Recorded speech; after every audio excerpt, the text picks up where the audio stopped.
So for the sermon slot this morning, Rabbi Igor, Rabbi Rebecca and I decided to take one verse from the Torah portion and each make some comment on one aspect of it. And the verse we selected is Numbers 35:11, and it's about providing the cities of refuge. You shall provide yourselves with cities of refuge, to which a murderer may flee, one who has killed a person unintentionally. Well, none of us knows what the other one has prepared. So it's entirely possible that we've each chosen exactly the same theme. Well, we'll just have to see. So I would like to focus on just one word from this verse, the word miklat, usually translated as refuge. Ir is a city and Are Miklat are cities of refuge. If you have visited Israel, you will have seen this word all over the country. In modern Hebrew, miklat is a bomb shelter. Miklat Medini is political asylum. So miklat from the roof Kuf Lamed Tet means to take in, to harbor, giving the idea of sanctuary and protection. One of Judaism's watchwords found in Deuteronomy 16:20 is Tzedek, Tzedek Tirdof. Justice, justice shall you pursue. And the Torah repeats many times our responsibility to protect and take care of the vulnerable. In our Parashat, as we have heard this morning, the city of refuge is set up to protect those who have accidentally caused the death of another person. Thoughts of refuge, sanctuary, are very relevant to us, particularly at this time, because our homes have had to be our shelter and protection, and for some, our shield from the threat of the COVID-19 pandemic. Our Torah portion brings us to the end of the book of Numbers and the end of Mosaic B'nai Israel, the journeys of the children of Israel, at the same time as we are experiencing the easing of lockdown and, we hope, the beginning of the end of this surreal period of time. The end of the journey and emerging into the next phase of our lives is both exciting and scary. There's certainly a huge desire to be free of the lockdown, but also a level of fear about what the future holds. When the Israelites eventually go into the promised land, one of the things they are warned about is complacency and taking things for granted. The first thing they are to do when they arrive is to acknowledge the journey that is behind them and express their gratitude to God for bringing them to a land flowing with milk and honey. Things start to go wrong when they become complacent about their good fortune. The coronavirus lockdown meant that many of us had to give up our complacency.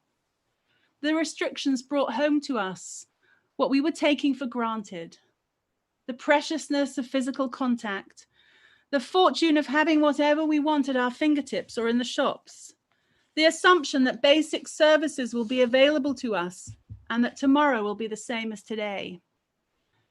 We perhaps only appreciated this fully when it was taken away from us.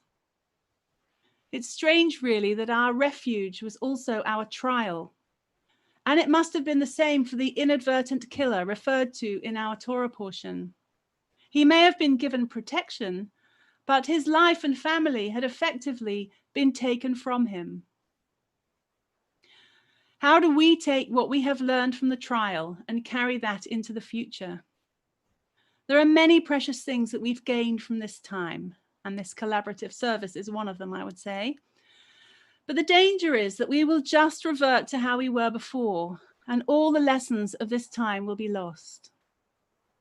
Well, we can each do our part to ensure that the words of Irish-American teacher Kitty O'Meara are prophetic and not just a dream.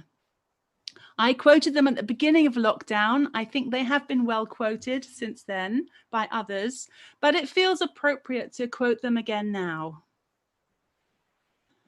And the people stayed home and read books and listened and rested and exercised and made art and played games and learned new ways of being and were still.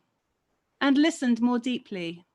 Some meditated, some prayed, some danced, some met their shadows, and the people began to think differently.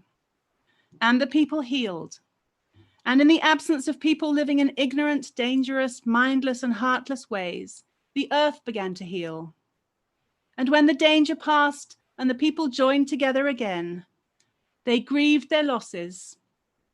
They made new choices and dreamed new images and created new ways to live and heal the earth fully as they had been healed. Ken Yehi Ratzon. May this be God's will. Amen. Amen. I hand over now. So Rachel's provided me a segue with the books we read. So I guess my word that I have taken from this verse is different from Rachel's. V'hikritem lechem arim arei miklat diena lechem v'nas shama rotseach makei nefesh bishgaga. That final word, someone who murders or kills inadvertently, by mistake, bishgaga. One of the things I share with my father is a love of the New Yorker cartoons. This one from last week depicts a couple in bed, and on each of their bedside tables is a pile of books more like a tower than a regular reading stack that literally threatens to bury them. Lockdown has probably done this to many of us. We want to read, we want to use our time to expand our minds. One of the books that's been in my reading tower is Christy Watson's Language of Kindness, the best-selling memoir that tells the lives of nurses, pertinent for all of us these past few months. Watson describes the huge pressure and intensity for all nurses, those on pediatric oncology, those in surgery as scrub nurses, those on chronic medical wards. No matter how gentle the patient's needs are, the nurses literally are the ones, she says, to enable healing all the time. Not the doctors, she explains. It's the nurses, hour-to-hour care, that transforms a patient's life chances. Then she writes about the mistakes. The 1 in 1,000 horrible, tragic mistake, where a nurse might administer the wrong drug or use the wrong vein, or as she describes with one child whose air tube she guarded fiercely, never taking her eyes off them, and then the moment as she changed the dressing, she cut the oxygen tube. Nurses make mistakes, she explains, terrible, avoidable, and sometimes fatal mistakes. And no matter the context, stress, lack of sleep or support or collaboration, they generally never ever recover from them. Even though they may have saved literally hundreds of lives, the one lost by mistake will haunt them forever. Henry Marsh, brain surgeon, in his memoir, Do No Harm, bravely and candidly also described the mistakes he made and the patients he lost or the lives he changed forever. Rabbi Meir Levi, a chaplain and psychologist, writes movingly about the tremendous, paralyzing guilt that can torment someone who may have responsibility in another's death. The nurse who made a mistake, the careless driver, the person who didn't take the warning signs of suicide or depression seriously enough. In such a situation, one can easily imagine feeling that one's life is utterly destroyed, that one deserves to be rejected by both people and God. Rabbi Levi then draws a parallel between this and the designation that we read today of a city of refuge. For the murderer who has killed inadvertently, bishgaga, a place for people who have made mistakes, terrible ones, and who need a place of sanctuary to pause. The most significant aspect of a city of refuge, Ir Miklat, was that it was, in every meaning of the word, a gathering together of souls. This city of refuge to which sort of criminals flee, is a powerful concrete symbol of God's constant presence among people. In the case of someone who has killed inadvertently, the perpetrator is afforded this place of safety where they can be, without vigilante revenge, safe until judgment and justice has been taken. Even the rabbis, when they read this verse, do something very interesting about the cities of refuge. Of particular concern to them was how a person running from a blood avenger would be able to find one of these cities. According to Midrash Rabbah on Numbers, God tells Moses to set up road signs clearly inscribed with the word manslayer that would point the person in the correct direction. So too Rav Avin stated that every mile along the way there should be a station with a person literally pointing to the city of refuge. And in case this wasn't enough, the roads leading into the cities of refuge should be extra wide, 16 cubits rather than the regular 4 cubits. Therefore, we understand it had to be easy to locate, accessible when folk arrived, a mid-sized city near water and markets with good things in it.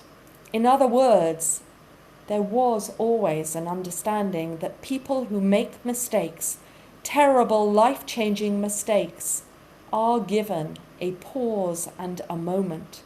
They deserve and are offered a place of refuge. As we go into the month of Av, beginning the High Holy Days journey, it's important to know that mistakes, doing anything bishgaga, can be accounted for. There is room to make amends and begin again.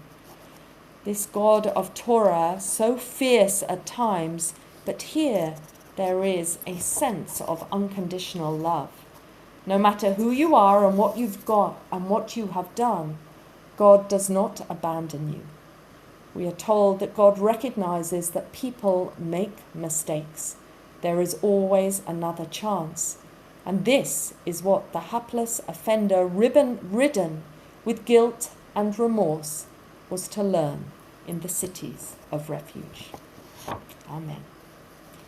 Now I hand over to Rabbi Igor Zinkov. Amen, Rebecca and Rachel. Amen. I remember very well when I was little and did something wrong. I was banned from using a computer for a few hours, or sometimes even for a day. I'm sure many of us would wish we had a similar ban today and not use the computer and sit in front of a screen as much as we do. But it was not the case for me then. I was angry. It made me use my computer. It made me want to use my computer even more when it was forbidden. I wish I realized then that it was a compassion of my parents who simply used this mistake or my mistakes to show me that the world is exciting outside of the virtual space of computer games. I wish I was able to look at the world not only from my personal perspective, but from my parents' points of view. I thought that the room without a computer was a prison, where in fact it was a place of refuge, an act of compassion and love. In the Torah, the cities which we are talking about today, the cities of refuge, demonstrate mercy and compassion towards those who committed an unintentional crime. The biblical idea of Ir Miklat is the idea of compassion and giving people chance to live. The rabbis transformed the idea later in the first century of the Common Era. The idea of Arei Miklat was transformed from cities of refuge to closed cities, to where people are kept sometimes for the rest of their lives. We would simply call it a prison today. Similar to Arei Miklat, our homes became both places of refuge and prisons at the same time during the pandemic. Stay home became life-saving motto and a sentence at the same time, especially for those who must shield. Many people still don't know until when it is going to last. Until when shall a person stay in the city of refuge? The Torah says, until the day when the high priest dies. What does the death of Kohen Gadol, the high priest, have to do with the release of unintentional murders? Rabbi Soloveitchik argues that the death of the high priest was a cause for stress and crisis for the society. It was both spiritual and leadership crisis for the nation. National crisis is a difficult time, but it is also an opportunity to change the society. Soloveitchik writes that any crisis, despite its economical and social challenges, is a chance for compassion, is a chance to demonstrate compassion. Instead of thinking about the next leader, instead of benefiting from the uncertainty, the Torah says, think what difference you can make for people. Think how you can grant forgiveness to those who made a tragic mistake. Think of a world you always wanted to live in. How do we use the time of our crisis? How do we treat people who need our support today? Are we compassionate to our medical staff, our musicians, our actors, artists, and many, many others who lost their source of income and hope? How is an opportunity for compassion to be prioritized? Now is an opportunity for compassion to be prioritized. Now is the chance to change the direction. Now is the time to become a little closer to the world we always wished for. In the world before the coronavirus, we lived with human slavery. Chinese government, for example, has millions of Uyghur captives and forces them to work. Now is the chance to change it. And if I'm only for myself, what am I? In the world before the coronavirus, climate change was an urgent issue. Many scientists warned us to change our daily habits and look after our little planet. Now is the chance to implement these important structural changes. If I am only for myself, if I am not for myself, who will be for me? Before the coronavirus, the world became more and more individualistic. We built fences, blamed immigrants for our problems, closed our doors for strangers and refugees, and did not value communities. Now is the time to realize that only together we can coexist in peace. Now is the time to realize that we need each other in order to be healthy and happy. If not now, when? Shabbat Shalom.